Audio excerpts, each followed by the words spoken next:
السلام علیکم۔ اے خدا، شروع بھی کیا ہے تیرا نام لے کر، میری انتہا بھی تیرے نام سے ہے۔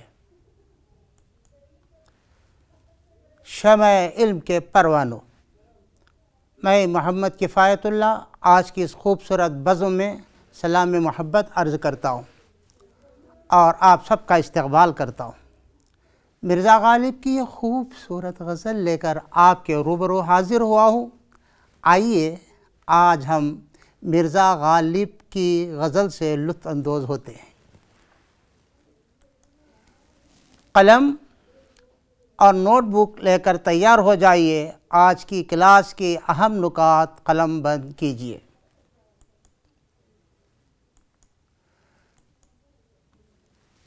آج کے سبق کا عنوان ہے مرزا غالب کی غزل۔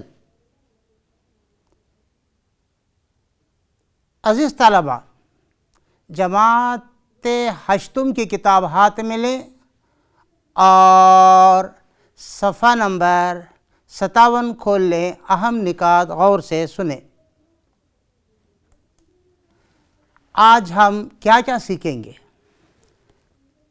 آج کے لرننگ پوائنٹس میں بتا رہا ہوں، دیکھیے۔ مطلع، مقطع، غزل کی تعریف،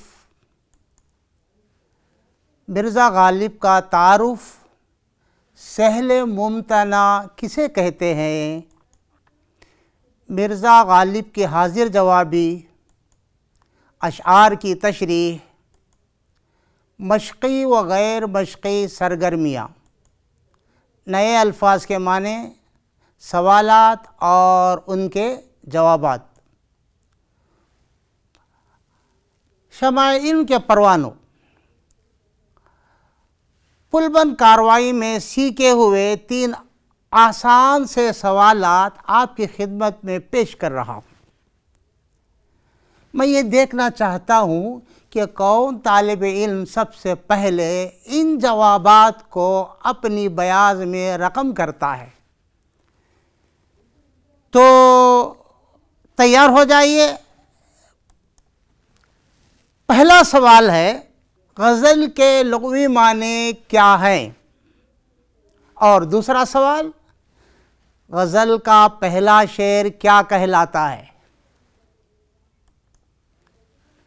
غزل کے لغوی معنی عورتوں سے بات چیت کرنے کے ہیں۔ غزل کا پہلا شعر مطلع کہلاتا ہے۔ ٹھیک ہے، تو ہم آگے بڑھتے ہیں۔ غزل کا آخری شعر کیا کہلاتا ہے سوال ہے، اور دوسرا سوال ہے، غزل کے کس شعر میں شاعر اپنا تخلص استعمال کرتا ہے؟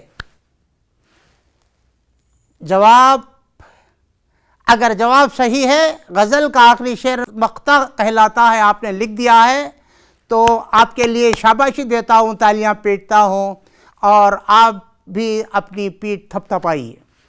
دوسرا جواب ہے، غزل کے کس شعر میں شاعر اپنا تخلص استعمال کرتا ہے؟ غزل کے آخری شعر میں شاعر اپنا تخلص استعمال کرتا ہے۔ غزل کی تعریف پڑھتے ہی ہم اسے معلوم کرتے ہیں۔ اصناف شاعری کی مقبول ترین صنف غزل ہے۔ غزل کے لغوی معنی عورتوں سے بات چیت کرنے کے ہیں۔ جیسا کہ اس کے معنوں سے ظاہر ہے، غزل میں پہلے حسن و عشق کی باتیں لکھی اور کہی جاتی تھیں، لیکن آج کل غزل میں ہر طرح کے مضامین لکھے جاتے ہیں۔ پیارے بچوں، ابھی ہم ایک شاعر کی تصویر دکھلائیں گے۔ بتانا ہے کہ شاعر، جو تصویر آپ دیکھ رہے ہیں، یہ کون شاعر ہے اور اس کا نام کیا ہے؟ کیا آپ اس کو پہچانتے ہیں؟ کیا آپ ان کو پہچانتے ہیں؟ میرے خیال میں آپ نے ان کو پہچانا ہوگا۔ ان کا نام ہے مرزا غالب۔ ٹھیک کہا آپ نے، تو میں آگے اور بڑھتا ہوں۔ انہی کا ایک شعر ہے جس میں انہوں نے اپنے شاعرانہ عظمت کا اعتراف کیا ہے۔ چنانچہ کہتے ہیں اور بھی دنیا میں سخنور بہت اچھے، ہیں اور بھی دنیا میں سخنور بہت اچھے، کہتے ہیں کہ غالب کا ہے انداز بیاں اور۔ شمع علم کے پروانوں، کسی ادیب نے مرزا غالب کے تعلق سے سچ کہا ہے، اگر کوئی مجھ سے یہ پوچھے مغلوں نے ہندوستان کو کیا دیا ہے تو میں کہوں گا عام اردو اور مرزا غالب۔ عام اور مرزا غالب، آپ کو معلوم ہوگا کہ مرزا غالب کو عام بہت زیادہ پسند تھے، وہ شوق سے عام کھاتے تھے، عام کے بڑے شوقین تھے۔ ان کی حاضر جوابی کے تعلق سے مجھے اس وقت ایک لطیفہ یاد آ رہا ہے، میں آپ کو پیش کرنا چاہتا ہوں۔ ایک دن کی بات ہے کہ مرزا غالب اپنے گھر کے دالان میں دوستوں کے ساتھ بیٹھے آم کھا رہے تھے۔ ایک گدھا سامنے سے گزر رہا تھا، گدھے نے آم کے چھلکے کو سونگھا اور پھونک مار کر اڑا دیا۔ ان کے دوست جن کو آم بہت پسند تھے، شوخی سوجی اور ازراہ مذاق، مرزا غالب سے کہا، مرزا آم یہ کیسی چیز ہے جسے گدھا بھی نہیں کھاتا؟ غالب نے فوراً ذو معنوی جملہ جڑ دیا، کہا ہاں گدھا آم نہیں کھاتا۔ یہ ان کی حاضر جوابی تھی۔ سرگرم ہو جائیے، ابھی ہم آپ کو ایک سرگرمی دیتے ہیں۔ شمع علم کے پروانوں، امتحان سے متعلق ایک یہاں پر سلائیڈ آپ کو بتلایا جا رہا ہے۔ پہلے دو لفظوں میں جس طرح کا جوڑ ہے، اسی طرز کا جوڑ تیسرے لفظ کے لیے لگائیے۔ یہاں پر دیکھیے میں پیش کر رہا ہوں، مطلع غزل کا پہلا شعر، افسانہ نثر کی مقبول ترین صنف، مقطع غزل کا آخری شعر، حمد اللہ کی تعریف۔ اب یہاں پر تیسرے الفاظ دیے گئے ہیں، ان کا مناسب جوڑ آپ کو لگانا ہے۔ غزل کا پہلا شعر ہے مطلع، اسی طرح غزل دی گئی ہے، یہاں پر افسانہ نثر کی مقبول ترین صنف ہے تو شاعری کی مقبول ترین صنف غزل ہے۔ آپ کو جوابات میں یہاں لکھا رہا ہوں، دیکھیے غزل کا آخری شعر مقطع ہے، شاعر کی مقبول ترین صنف غزل ہے، غزل کا پہلا شعر مطلع کہلاتا ہے، عورتوں سے بات چیت کرنا یعنی غزل۔ میں آگے بڑھتا ہوں، مرزا غالب کا مختصر سا تعارف جماعت ہشتم کے لیے پیش کر رہا ہوں۔ دیکھیے، مرزا غالب کی پیدائش 1797 کو آگرہ میں ہوئی۔ غالب کا شمار دنیا کے عظیم شعراء میں ہوتا ہے۔ نام مرزا اسد اللہ خان تھا، قلمی نام مرزا غالب، مرزا نوشہ، نجم الدولہ، دبیر الملک، یہ ان کے خطابات تھے جن کو شاہی خطابات کہا جاتا ہے۔ ان کا انتقال 1869 کو ہوا۔ مرزا غالب کی شخصیت اور ان کی شاعری کی رنگینیاں، رعنائیاں ان کے اشعار سے جھلکتی ہے۔ میں یہاں ان کے خوبصورت چند اشعار لے آیا ہوں، میں امید کرتا ہوں کہ آپ ان اشعار کو ضرور پسند کریں گے۔ میں ان کے اشعار پیش کر رہا ہوں۔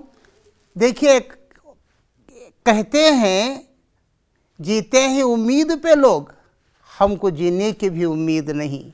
اس کی تشریح کرنے کے لیے وقت کم ہے، میں بعض اشعار کی تشریح بھی کروں گا۔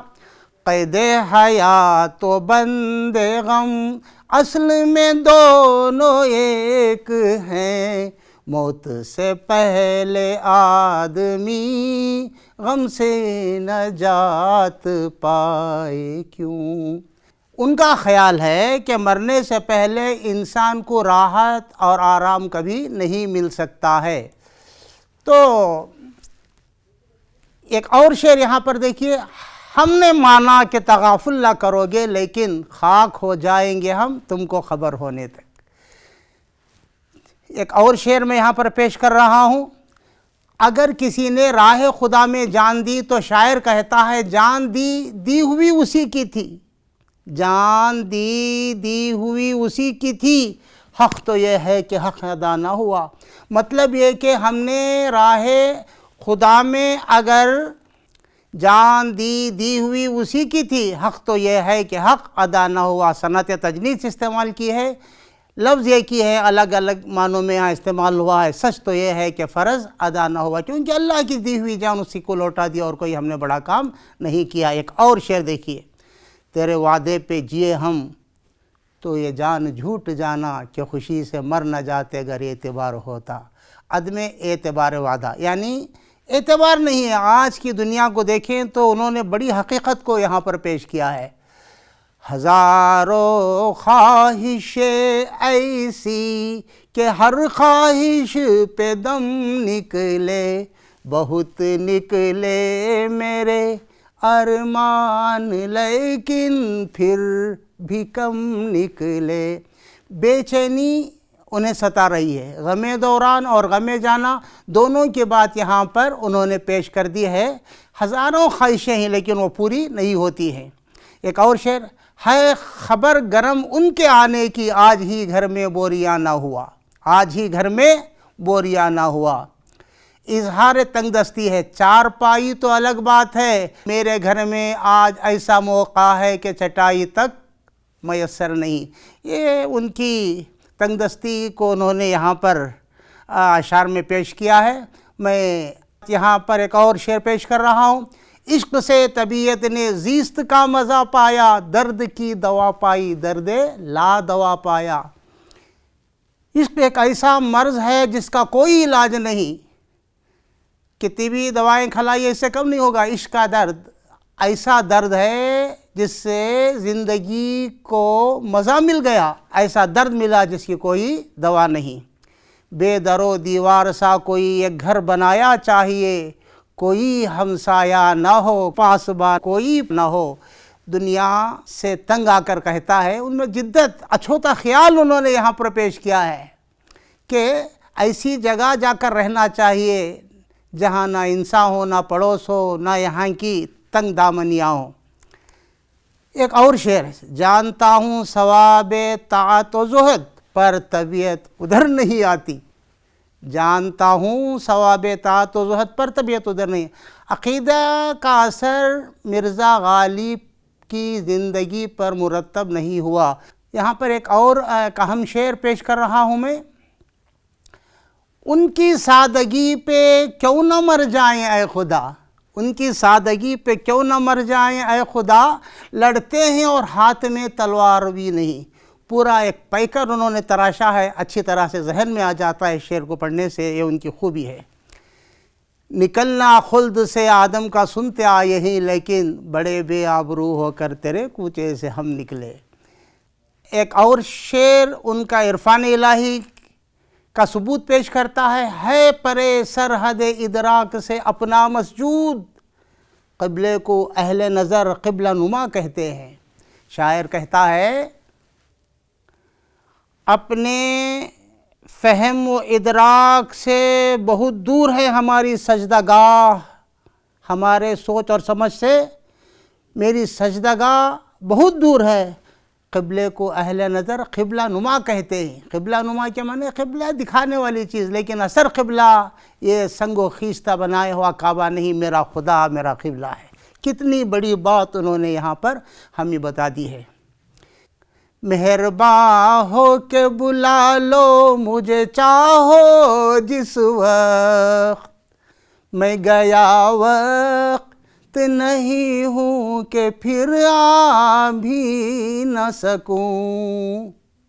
شاعر اپنے آمدگی اور تجدید تعلقات کا اظہار کر رہا ہے۔ وہ چاہتا ہے کہ پہلے جیسے اچھے تعلقات پھر سے بن جائیں۔ یہاں پر ایک اور شعر عشق بالادستی اور جذب عشق کو انہوں نے اس شعر میں پیش کیا ہے۔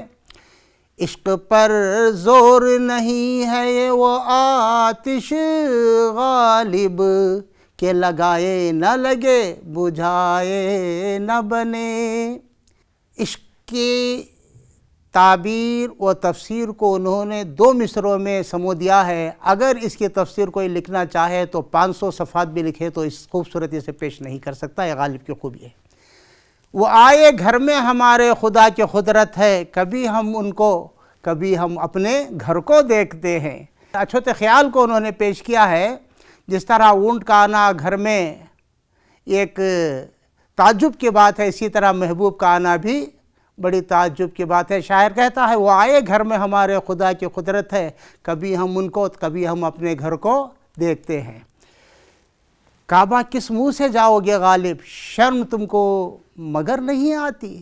احساس ندامت کا اظہار ان کے پاس ہمیں ملتا ہے. صد جلوہ روبرو ہے جو مژگاں اٹھائیے، طاقت کہاں کے دید کا احسان اٹھائیے. شاعر کہتا ہے کہ اپنے پلکیں اٹھا کر دیکھیے، اللہ رب العزت کے ہزاروں جلوے ہمارے سامنے ہیں. ہمارے پاس اتنی طاقت نہیں کہ خدا کے جلووں کا احسان، ان کا دیکھنے کا احسان میری آنکھیں اٹھا سکیں. دید کا احسان اٹھانے کی طاقت میرے پاس نہیں ہے. اب آئیے اصل مقصد کی طرف چلتے ہیں. سہل ممتنع ایک ایسی غزل کو کہتے ہیں جو سب سے آسان الفاظ میں لکھی گئی ہو. یہاں پر مرزا غالب نے ایسی غزل لکھی ہے جس سے اور آسان الفاظ میں لکھنا کسی کے بس کی بات نہیں. اس کی ایک مثال ہے یہ غزل، دل ناداں تجھے ہوا کیا ہے. یہاں مشکل اور دقیق الفاظ یا نئے الفاظ نہیں ملتے ہیں. مشتاق کے معنی آرزومند، مدعا مطلب، درویش فقیر، جان نثار کرنا، جان قربان کرنا. مرزا غالب کو عام بہت پسند تھے، آپ نے پہلے ہی پڑھ چکے ہو. ایک مرتبہ کیا ہوا کہ مرزا اسد اللہ خان غالب بہادر شاہ ظفر کے ساتھ لال قلعے میں خرامہ آگے بڑھ رہے تھے. تو وہ جب بڑھ رہے تھے تو جا کر کیا دیکھتے ہیں کہ جیسی ان کی نگاہ آم کے پیڑ پر، آموں پر پڑی، وہ غور سے دیکھنے لگے. اور بہادر شاہ ظفر نے دیکھا کہ مرزا غالب آموں کو تک رہے ہیں. جب انہوں نے دیکھا تو پوچھا، مرزا کیا دیکھتے ہو؟ جب بہادر شاہ ظفر نے یہ بات پوچھی تو مرزا غالب نے کہا، بادشاہ سلامت، ہم نے اپنے بزرگوں سے سنا ہے کہ دانے دانے پر کھانے والے کا نام لکھا ہوتا ہے. میں یہ دیکھ رہا ہوں کہ کن کن آموں پر میرا نام لکھا ہوا ہے. مرزا غالب جب یہ بات کہے تو بہادر شاہ ظفر زیر لب مسکرائے اور دوسرے دن آم کا بڑا سا ٹوکرا مرزا غالب کے گھر بھجوا دیا. جگر تھام کے بیٹھیے، ابھی ہم مرزا غالب کی غزل انہی سے سنیں گے، اس کے بعد اشعار کا مطلب سمجھیں گے. دل ناداں تجھے ہوا کیا ہے،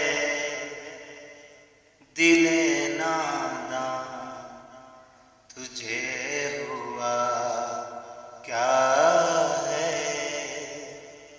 آخر اس درد کی دوا کیا ہے.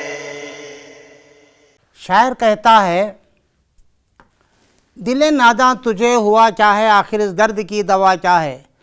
شاعر مرزا غالب یہاں استفہام، استفسار یا دریافت نہیں کر رہا ہے، بلکہ اپنے دل کی سرزنش کر رہا ہے. کہتا ہے اے نادان دل، تو اس بے وفا اور ظالم سے امید وفا رکھتا ہے جو لفظ وفا سے ناآشنا ہے. تیرے درد کی دوا دنیا میں کہیں نہیں مل سکتی ہے. ہم ہیں مشتاق اور وہ بیزار، ہم ہیں مشتاق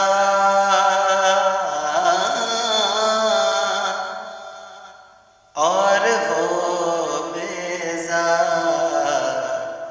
یا الہی یہ ماجرا کیا ہے؟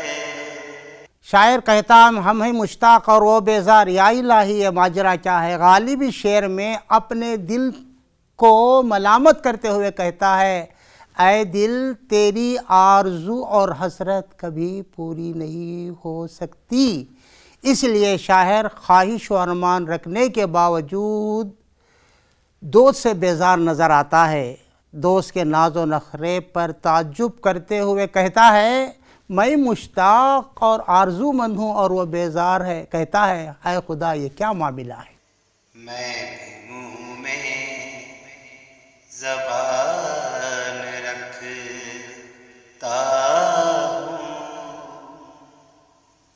میں بھی منہ میں زبان رکھتا ہوں،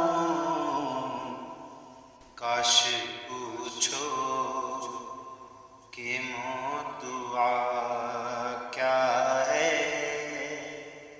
یہاں پر دیکھیے تیسرا شعر ہے، میں بھی منہ میں زبان رکھتا ہوں، کاش پوچھو کہ مدعا کیا ہے۔ شاعر مرزا غالب اپنے دوست سے کہتا ہے، اے محو تو غیروں سے میرے دل کا حال پوچھتا پھر رہا ہے۔ مجھ میں بھی قدرت نے قوت گویائی یعنی بولنے کی قوت عطا کی ہے۔ کسی دن تو خود مجھ سے یہ میرا مدعا پوچھتا یا دریافت کرتا تو میں خود حال دل بتا دیتا، دوسروں کو پوچھنے کی ضرورت کیا ہے۔ ہم کو ان سے وفا کی ہے امید، ہم کو ان سے وفا کی ہے امید، جو نہیں جانتے وفا کیا ہے۔ ہم کو ان سے وفا کی ہے امید، جو نہیں جانتے وفا کیا ہے۔ اس شعر میں مرزا غالب یہ کہنا چاہتا ہے، اے لوگو میری سادہ لوہی تو دیکھو کہ میں ایک ایسے شخص سے وفاداری اور محبت کی امیدیں لگائے بیٹھا ہوں جو محبت کے تعلق سے یہ بھی نہیں جانتا کہ محبت اور وفا کس چڑیا کا نام ہے۔ ہاں بھلا کر تیرا بھلا ہوگا، ہاں بھلا کر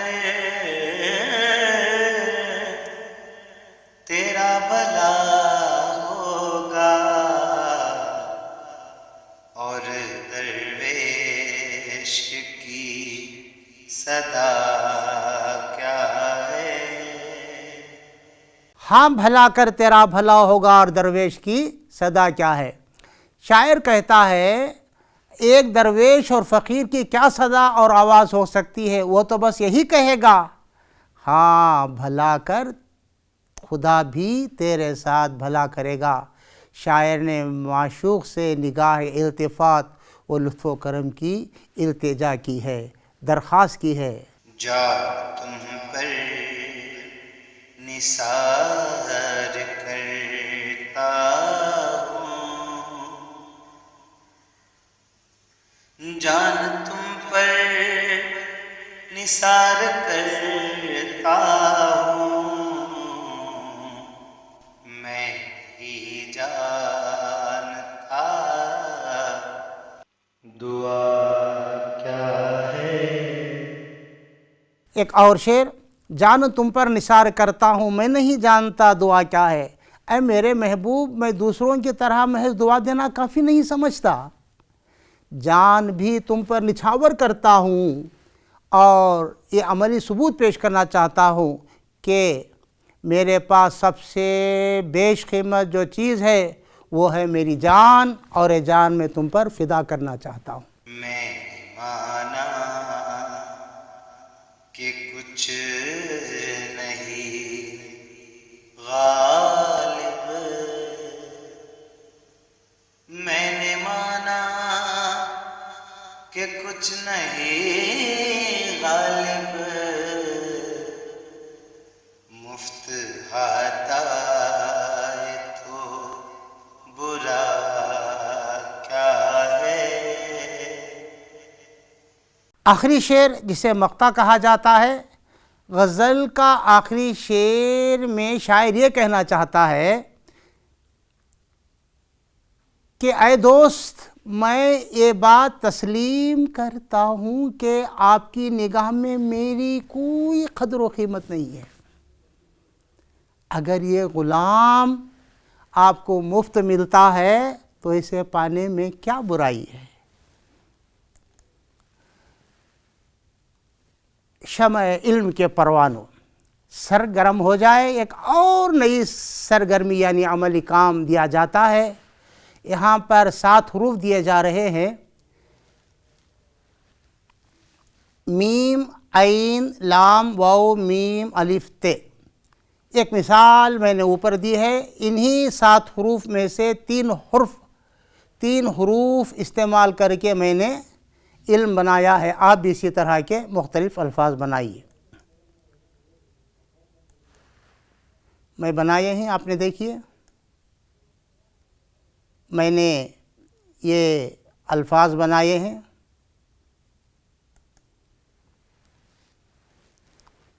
بہت سارے الفاظ بنائے ہوں گے، یہ دیکھ لیجئے، ٹھیک ہے؟ اب میں آگے بڑھتا ہوں۔ ان مصروں کو جوڑیے۔ دل ناداں تجھے ہوا کیا ہے، ہم ہیں مشتاق اور و بیزار، میں بھی منہ میں زبان رکھتا ہوں۔ آپ ان مصرعوں کو مناسب مصرعوں سے جوڑنا ہے۔ جواب اس طرح ہے، آپ نے ایسا صحیح جوابات درست مصرے جوڑے ہیں تو آپ کے لیے شاباشی ہے، اور میں مبارکباد پیش کرتا ہوں۔ مشقی سوالات۔ غزل کے آخری شعر کو جس میں شاعر اپنا تخلص استعمال کرتا ہے کیا کہتے ہیں؟ غزل کا آخری شعر جس میں شاعر اپنا تخلص استعمال کرتا ہے مقطع کہلاتا ہے۔ درویش کی صدا کیا ہے؟ درویش کی صدا یہ ہے، ہاں بھلا کر تیرا بھلا ہوگا۔ شاعر کس سے وفا کی امید کر رہا ہے؟ شاعر دوست سے وفا کی امید کر رہا ہے۔ آخری میں ہوم ورک، غزل کی تعریف کیجئے، اور دوسرا کام ہے غزل کے اشعار کا مطلب اپنے الفاظ میں لکھنا ہے۔ وہاں میرے الفاظ ہیں، آپ اپنے الفاظ میں لکھیے۔ غالب کے اشعار اور لطائف کا ایک خوبصورت البم ترتیب دیجئے اور اس کو یاد کیجئے، اس لیے کہ دنیا شاعری کا سب سے بڑا شاعر ہے مرزا غالب۔ میں محمد کفایت اللہ آپ سے وداعی طلب کرتا ہوں، اور دعا گو ہوں کہ اللہ رب العزت آپ کے علم میں اضافہ فرمائے۔ خدا حافظ، فی امان اللہ۔